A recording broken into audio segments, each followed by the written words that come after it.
Hey guys, welcome to Skeleton Guy Stories. Tonight's tale will make you think twice about answering messages from unknown numbers. When strange pictures arrive at 3 a.m., they might be luring you towards something ancient and hungry, something with far too many teeth that's been waiting for the perfect vessel. So dim the lights and enjoy the story. There's always a singular, overly popular perspective most people had in life. Life is cruel. For me, I never believed nowadays in such a pretentious ideology. I've always believed that good could condemn the bad, even if the bad suffocated you, fiercely grappled you as tight as it could, even if you tried to wriggle out of its grasp. To me, there was always a good, even when you start to lose everything. When the pain squeezes your heart so tightly, you can feel the life draining out of you. When the fabric of your mind starts to break off, falling down into tiny, withered pieces, taking away a part of yourself with each piece, good always finds its way to you. Years ago, I never believed in such a preposterous idea. I'd see people with wide, beaming smiles strung across their lips, people whose eyes twinkled with captivating, fragile light, glimmering with something that pulled you in, made you desire what it was. People who were overly positive, and for what? They are all just a bunch of fakes. At least I always thought so. They were so positive, so happy. It was always immensely infuriating to see. It would make every fiber of my heart start to scorch, sizzling intensely with massive amber flames that boiled throughout my entire body. My heart used to scorch with the monstrous amber flames of jealousy. That was until only 3 years ago. I was 18 at that point, and life was going, well, every wall I had built up around me was crashing down, leaving me to just sit and watch. I moved out of my parents' house and into my own and very first apartment, and everything seemed to be a new beginning. That's when the saying of "don't jinx it" comes to bite me straight in the ass. I lost the job I had. I wasn't making any income, and I had nobody to ask for any form of financial support. I was struggling, and even if I could, I never had the heart to ask anybody for money. Too bad I never had any friends at that point, until everything seemingly changed overnight. I got into the creative writing course I practically begged the universe to get into for years, and then I met him. His name was Ali, and when we first met each other, we immediately clicked, bonding over our shared interest of writing. We started to hang out almost every day. We went everywhere and anywhere, and every moment that passed only seemed like a second. We laughed together, smiled together. We were happy together. Months passed since the time we first met, to be exact. June 22nd, 2017. We'd started to date each other, becoming partners. Since then, we'd stayed together. And every moment had been amazing. Every moment, I know that I'd never trade away, give up, even if it cost me my life. And now I found myself here, inside my apartment, my home. But the presence of my partner with me is what made it home. The sky above is a deepening azure, sprinkled with gentle streaks of rose mixed with copper, painting the horizon into a calm, beautiful atmosphere. Millions of vast, white, tranquil clouds obscured the sky. The sun, a golden orb with an ethereal, blinding amber glow, peeked through the tiny gaps of the clouds, illuminating the streets below. However, it only cast a dampened light out into the darkened, silent street. I fixate my gaze on the sky above, watching the way the blue, pink, and orange that tainted the sky slowly faded into deeper, darker colors as the day started to fade away. In times like this, where the lively, chaotic hum of the world grew still, quiet, I find myself in immediate peace. All I did was stand on my balcony, lifeless, just staring up at the sky with admiration for the horizon. "Hey, what you doing?" A sudden voice burst abruptly through the silence of the world. I immediately tensed, flinching at the sudden voice. As I look over my shoulder at the voice, I can feel my body relax at the sight. Messy, maroon hair laid on the man's head, stubborn strands pouring down his forehead, sticking out in multiple fussy, unkept positions. Silver glasses placed themselves firmly on the bridge of his straight nose, brown eyes focused on mine, a small smile on his slight tanned porcelain skin. "Next time you sneak up on me, expect to be paying my medical bills," I started to joke, the chuckle that wanted to leave my lips evident in my voice. "Just being boring, you know," I said, absent-mindedly waving a hand up at the sky. Ali's smile softened on his face, and I could feel my own content, small smile tracing my lips. I could feel the way my heart leapt inside my chest, beating heavily before simmering down, melting into a gentle, light feeling. Love. "Beautiful, isn't it?" Ali whispered out breathlessly, walking up to stand beside me. I let out a hearty laugh, averting my eyes to look up at the sky. "Yeah, you know, for a world so difficult to navigate through, it has its beauty," I whispered out, a small chuckle accompanying my laugh. I could feel my partner's eyes on me, burning into me. However, the heat of his gaze only felt like a small prickle against my skin, an icy pierce that never truly left. "It has its perks. I'm only here for the company, though." Ali softly spoke out, earning a chuckle to escape my lips. "How thoughtful. You know," I started, the smile softening on my face as I closed my eyes shut. "I could spend forever like this. You and me, just us, talking, living, just being together." Even though Ali let out a loud laugh, something seemed to shift in the air. The world was quiet, a peacefulness, but I could feel something lingering there. Something hidden, unbeknownst to me. It was almost like there was something being left unsaid. Me too. It's moments that seem pointless, like these, that are always the best ones. Ali whispered softly, his tone filled with affection. However, something strained his tone slightly when he finished his sentence. I would have said something immediately, although I could feel my heart start to squeeze. The air shifted, and the overflowing tranquility finally seemed to extinguish. A cold started to seep in, getting the hair on my arms to raise. It felt like an icy blanket wrapped around me tightly, condemning me into a bubble of freezing, piercing cold that sent a shiver up my spine. My whole body felt cold. It was strange. There wasn't any wind tonight, not even the gentlest of breeze. There was just something there, this sensation, this gnawing pressure bubbling inside my abdomen. Tender, but it got the insides of my stomach started to tie into tangles of tightened knots.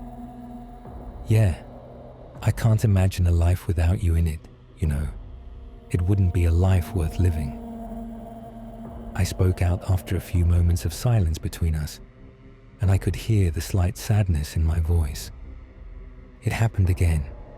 The air seemed to become thicker with that feeling, growing deeper, almost like sorrow, just like what I could hear in my own voice. Why is it so cold? Normally, moments spent with Ali like this warmed me up, and now it didn't. An enormous, thick lump formed inside my throat. I tried to swallow it down, but the saliva inside my throat seemed to run dry, leaving an intolerable rawness inside my throat. I tried to push down the emotions threatening to spill over me. Instead, I glanced over at my partner. I can't imagine that either. We're partners. We'll always go through everything together. Ali whispered almost inaudibly, his voice sounding as though it was bound to break. I watched as he just stared into the horizon. I couldn't see the light that was always inside his eyes, but I could see the way the tan skin on his nose slightly wrinkled. It always did whenever he was telling the truth. Yeah, I don't think I could ever lose you, I replied after a moment of silence, my voice increasingly warm, cozy. This time, the air thickened intensely. My breath caught inside my throat as the cold air poured through, straight down into my lungs. That lump formed back inside my throat, my heart painfully clenching, and I could feel the way my inside squirmed and quickly wrapped into untangleable knots. I watched as my partner's face seemed still, the soft smile frozen on his face, and I could vaguely feel the way my smile slightly faltered. You will. I can't live forever. Ali spoke very clearly, and I can feel my heart dropping at the words and at the voice. There was no emotion inside my partner's voice. It was blank. I could feel the emotion starting to bubble up overwhelmingly inside of me, but I could only stare at my partner, an intense stare that helped ground me, here, with him. I know, and when you do, I'll join you. I started to speak, my voice cracking slightly as it wavered with something desperate. You said it a moment ago, didn't you? I paused for a moment, taking a deep breath. I tried to smile, however I couldn't push my lips back up from the frown curling on my face. That we're partners, that we will go through everything together, always. With that sentence, something darkened Ali's face. Listen, promise me something, will you? As Ali started to speak again, that same emptiness littered his voice. I slightly gagged on the lump in my throat at the words. The voice. The words I wanted to say clung inside my throat. All I could do was slowly nod, unable to look away from the man beside me. Keep me in your heart, and when you feel me there, look up. I'm there. Everything seemed to fade into background noise for me in that moment. I couldn't feel my hammering heart inside my chest, the heavy breath escaping my lips with strangled sounds. I could only stare at my partner. A desperation flooded fruitlessly inside me, and before I could even think out any of my actions, I leaped in without control. Al, I don't need to. Can't you see? As I spoke, I reached out a hand to place on one of his.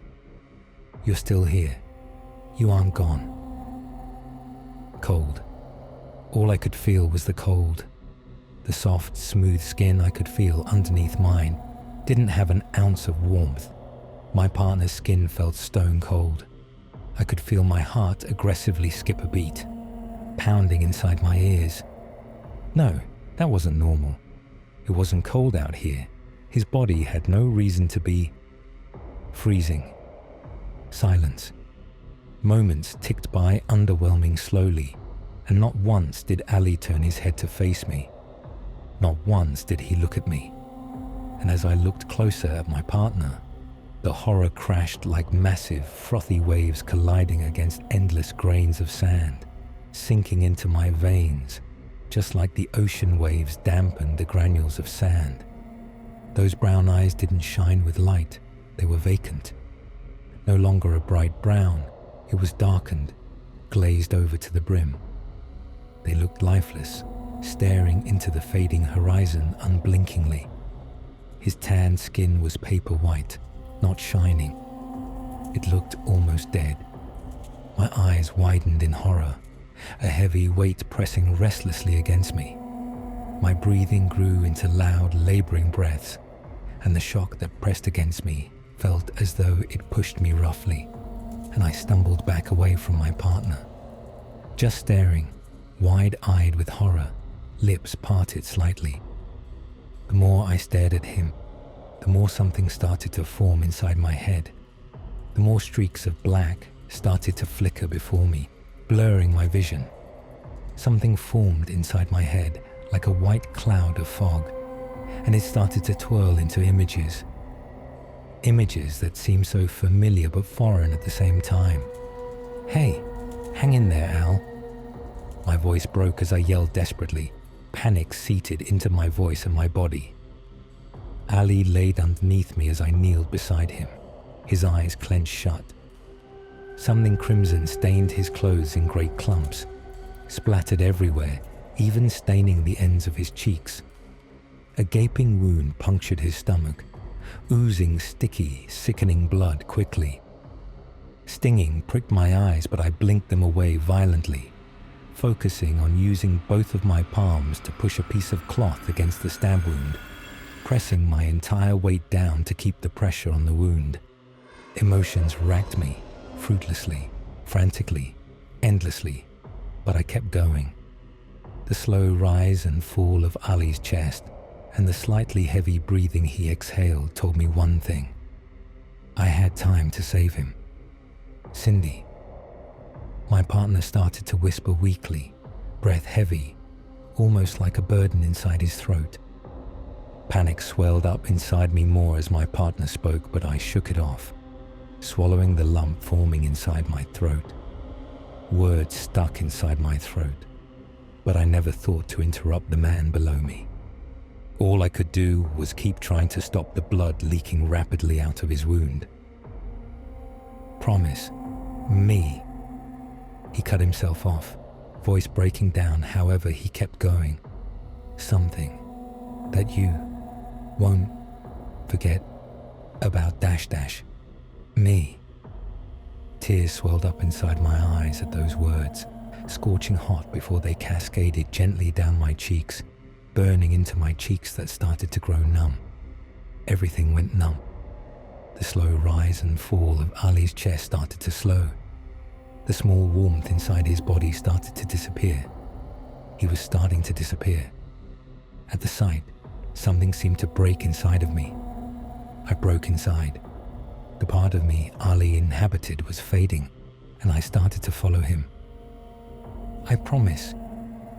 As the white fog that swirled with the images of a memory faded away from my mind, I could feel nothing as I stared at my partner before me. My dead partner. I finally seemed to understand what was going on. I know that I kept my promise. I knew something that I always should have known. That wherever Ali was, I go. Home. I'll always go to my home. He would always be my home. You never noticed, did you? No, how could I? I couldn't let myself forget about you. This is it, guys. Hope you liked the story. If you enjoyed it, don't forget to like and subscribe so you never miss a new nightmare. Good luck.